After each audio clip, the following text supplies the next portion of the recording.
का जो हमारा लेक्चर है वो है आपका reflection of light and refraction of light पे। ये क्लास 10th के लिए है और फिजिक्स का मोस्ट इम्पोर्टेंट टॉपिक है क्लास 10th के बच्चों के लिए, क्योंकि ये एग्ज़ाम में हर बार पूछा जाता है। तो बहुत ही ईजी वे में मैं आपको बताने की कोशिश करूँगी और आप समझने की कोशिश करना, ठीक है।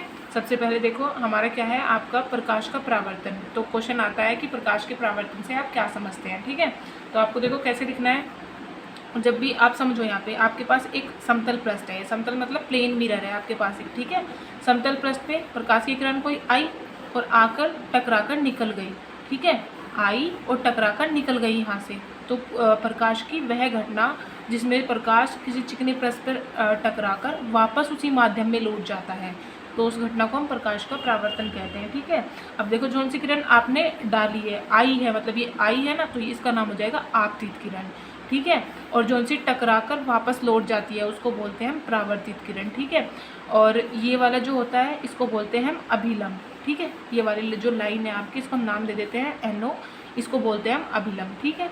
अब देखो जो मैंने आपको बताया है वही यहाँ पे मैंने लिख रखा है कि प्रकाश किसी चिकने पृष्ठ से टकराकर वापस जब उसी माध्यम में लौट जाता है तो वो घटना आपकी प्रकाश का परावर्तन कहलाती है, ठीक है। और क्या याद रखना है, जौन सी किरण आ रही है उसका नाम है आपतित किरण, और जौन सी किरण टकराकर वापस लौट जाती है उसका नाम होता है परावर्तित किरण, ठीक है। इस लाइन को बोलते हैं हम अभिलंब। देखो आपतित किरण और अभिलंब के बीच में एक कोण बन रहा है, इस कोण को हम कहते हैं आपतन कोण, इसे I से डिनोट करते हैं, ठीक है। तो आप लिख सकते हो साइड में कि जो आपका आपतन कोण है, आपतन कोण, इसको हम दर्शाते हैं किससे, इसे हम डिनोट करते हैं I से। किसके बीच में बनता है, अभिलंब और आपतित किरण के बीच में, ठीक है। और यहाँ पर देखो अभिलंब और परावर्तित किरण के साथ जो बना हुआ एंगल होता है उसे बोलते हैं परावर्तन कोण, परावर्तन कोण। इसको आप किससे दर्शाते हो, R से, ठीक है। बस यही है इसके अंदर। अब आपको समझ आ गया होगा, लेकिन मैं एक बार फिर से रिपीट कर रही हूँ कि प्रकाश का किसी चिकने पृष्ठ से टकराकर वापस उसी माध्यम में लौट जाना प्रकाश का परावर्तन कहलाता है। जौन सी किरण आ रही है उसका नाम आपतित किरण, जौन सी टकराकर जाती है उसका नाम परावर्तित किरण, इसको बोलते हैं अभिलंब। अभिलंब और आपतित किरण के बीच जो एंगल बनता है उसको बोलते हैं आपतन कोण, दर्शाते हैं I से, ठीक है। और अभिलंब और परावर्तित किरण के बीच में जो एंगल बनता है उसको बोलते हैं परावर्तन कोण और दर्शाते हैं R से, ठीक है। अब देखो ये हो गया प्रकाश का परावर्तन। अब इसके दो नियम हैं, दोनों ही नियम पेपर के लिए बहुत इंपॉर्टेंट है और दोनों ही बहुत आसान है। अगर आपने डायग्राम बनाना सीख लिया और ये प्रकाश का परावर्तन समझ लिया तो आप नियम आसानी से लिख लोगे, ठीक है।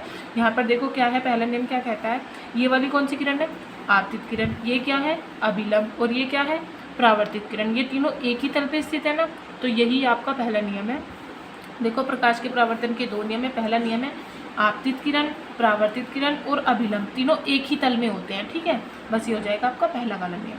सेकंड वाला नियम क्या कहता है, ये वाला कोण अभी बताया था, अभिलंब और आपतित किरण के साथ बना हुआ कोण आपतन कोण, तो आपतन कोण का मान सदैव परावर्तन कोण के बराबर होता है। यही आपका दूसरा नियम है कि आपतन कोण बराबर होता है हमेशा परावर्तन कोण के, ठीक है। तो बस प्रकाश के परावर्तन में इतना ही है। अगर आप इतना भी पेपर में लिख के आते हैं इतना, तो आपको पूरे मार्क्स मिलेंगे, ठीक है। अब देखो सेकंड टॉपिक क्या है आपका, सेकंड टॉपिक है हमारा प्रकाश का अपवर्तन यानी रिफ्रैक्शन ऑफ लाइट। ये भी बहुत आसान है।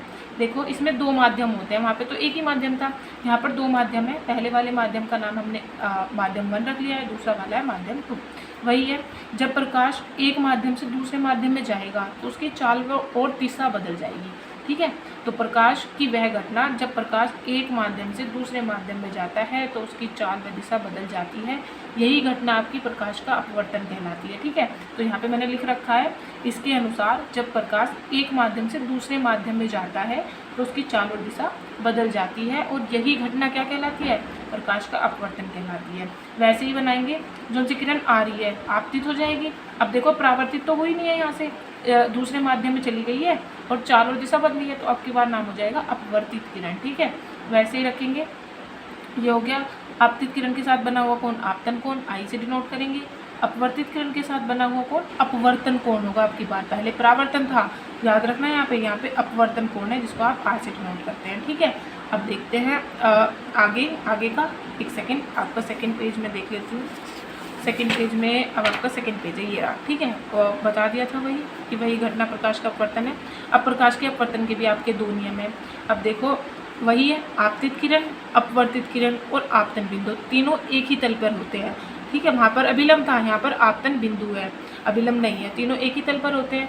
दूसरा वाला आपतन कोण मैंने बताया था, अपवर्तित किरण के साथ जो कोण बनता है उसे बोलते हैं आपतन कोण। आपतन कोण की जया का मतलब होता है साइन थीटा, तो साइन और आपतन कोण का है इसलिए साइन आई आ जाएगा।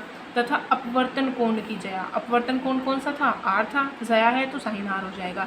इनका जो अनुपात होता है, अनुपात मतलब अगर दोनों को आप कोण में रखोगे तो इनकी वैल्यू कांस्टेंट टर्म के इक्वल आती है, तो वो कांस्टेंट हमने क्या मान लिया, एन मान लिया। तो लिखेंगे जहाँ पर एन आपका नियंतांक है, नियंतांक है, ये एन की जगह नियंतांक हो जाएगा। इसे आप अपवर्तनांक भी बोलते हैं ना, अपवर्तनांक भी इसको आप बोल देते हो। ठीक है, और यही जो आपका ये कांस्टेंट है, कांस्टेंट आया है n equal to sine i upon sine r, इस नियम को ही हम स्नेल का नियम कहते हैं। ठीक है, आई होप आपको वीडियो अच्छी लगी होगी और आपको समझ में आया होगा जो मैंने समझाया है यहाँ पे आपको प्रकाश का परावर्तन और अपवर्तन।